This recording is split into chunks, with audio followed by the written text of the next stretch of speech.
శ్రీరస్తు శుభమస్తు అవిఘ్నమస్తు. శ్రీ రాజశ్యామలాంబ సహిత దశమహావిద్య ఆలయం స్వర్ణ దేవాలయం గోల్డెన్ టెంపుల్ నిర్మాణం కొరకు లోకక్షేమార్థం దశమహావిద్య మహాయాగం 11 లక్షల కొబ్బరికాయలతో లక్ష్మీ గణపతి హోమం మరియు 11 కోట్ల కుంకుమార్చన కనక మహాలక్ష్మి కుంకుమార్చన సత్తుపల్లి శ్రీ లక్ష్మీ గణపతి ఆలయమునందు 108 రోజుల పాటు నిర్వహించబడును. ఈ కార్యక్రమంలో భక్తులందరూ పాల్గొని తీర్థ ప్రసాదములు స్వీకరించి భగవత్ కృపకు పాత్రులు కాగలరని మనవి. స్వర్ణ దేవాలయ నిర్మాణము మహాసంకల్పం, సాహసోపేతమైన నిర్ణయం.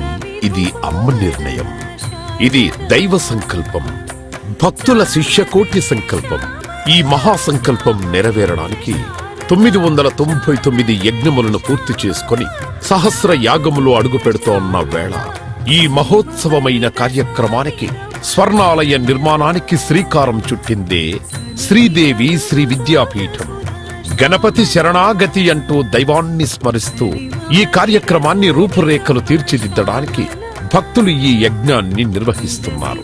ఈ స్వర్ణాలయ నిర్మాణానికి స్థలదాతలు, విగ్రహదాతలు, నిర్మాణదాతలు, పోషకులు, రాజపోషకులు, మహారాజ పోషకులు, భక్తులు సహాయ సహకారములు అందించి తెలంగాణ ప్రాంతంలో ప్రతిష్టాత్మకంగా ఈ దేవాలయ నిర్మాణాన్ని చేయడానికి ఇంటికొక పువ్వు ఈశ్వరుడికొక మాల అన్నట్లుగా అందరూ సహాయ సహకారాలు అందించవలసిందిగా కోరుతున్నాం.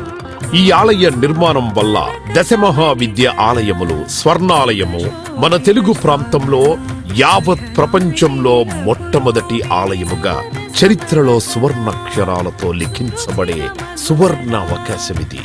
అంతేకాకుండా దశమహావిద్య ఆలయ నిర్మాణం ద్వారా ఎవరెవరికి ఎలాంటి విద్యతో ఏ అవసరం వచ్చినా ఆ విద్యా సంబంధమైన దేవతలను ఏకకాలంలో అర్చించి సేవించి దర్శించి అమ్మ కృపకు పాత్రులవ్వడానికి ఈ ఆలయం ఎంతో మార్గదర్శకంగా ఉంటుంది అనడంలో ఎటువంటి అతిశయోక్తి లేదు.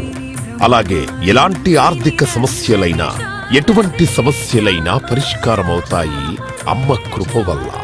కలిపురుషుడి యొక్క ప్రభావం చేత కలియుగంలో ప్రకృతి వైపరీత్యములు, ప్రకృతిలో అనేక రకాల గ్రహగతుల చేత మానవుడి జీవితం ప్రశాంతం లేకుండా జీవితాన్ని గడుపుతూ దినదిన గండం 100 ఏళ్ల ఆయుష్ అన్నట్లుగా ప్రతిక్షణం మనసు ప్రశాంతత లేకుండా కలి ప్రభావం చేత ఎటువంటి పూజలు, ఎటువంటి యజ్ఞాలు, ఎటువంటి సాధనలు చేసినా కూడా సరైన ఫలితాలు లేక అంధకారంలో కొట్టుమిట్టాడుతున్నట్టుగా అన్ని ఉన్నా ఏదో కోల్పోయినట్లుగా జీవితానికి సుఖం లేకుండా కాలము గడుపుతున్న జీవకోటికి కామకోటి పరమాచార్యుల యొక్క, జగద్గురువుల యొక్క, అస్మద్గురువర్యుల యొక్క ఎన్నో కోట్ల తపశ్శక్తిని ధారాధత్తం చేసి ఈ ఆలయ నిర్మాణం చెయ్యడానికి మహాసంకల్పం చేసినాము. పూర్వజన్మలో దాన ధర్మాలు చేయడం వల్ల ఈ జన్మలో దాన ధర్మాలు చేసే శక్తి మనకు లభించింది. అటువంటి శక్తి కలిగి ఉండి కూడా దాన ధర్మములు చేయకపోతే ఈ జన్మకు చరితార్థం లేదు. మనవంతు దాన ధర్మాలు చేస్తే, ఎటువంటి దాన ధర్మాలు చేస్తే అత్యంత ఉత్కృష్టమైన పుణ్య ఫలితం లభిస్తుందో అటువంటి పుణ్య ఫలితం లభించే అవకాశం ఈ స్వర్ణ దేవాలయ నిర్మాణంలో భాగస్వాములవ్వటం. పూర్వజన్మ సుకృత ఫలితం ఉంటే గాని ఈ ఆలయ నిర్మాణంలో భాగస్వాములు కాలేరు. అమ్మ సేవలో పాల్గొనలేరు, అమ్మ సేవలో తరించలేరు. ఒకవేళ తరించాలని ఆశ ఉన్నా కను ప్రభావం వల్ల మిమ్మల్ని కర్మల వైపు ఆ కలి ప్రభావం ముందుకు తీసుకుని వెళుతుంది తప్ప దైవ మార్గంలో నడిపించడానికి ఎట్టి పరిస్థితుల్లో మన మనసును ఒప్పుకునేలాగా చెయ్యదు. అయినప్పటికీ వాటన్నిటినీ దాటుకొని అపర దేవత సేవలో పాల్గొనటం ఎంతో మంది భక్తులు ఇప్పటికే ముందుకు రావటం మేము ఈ దేవాలయ నిర్మాణంలో భాగస్వాములవుతాం.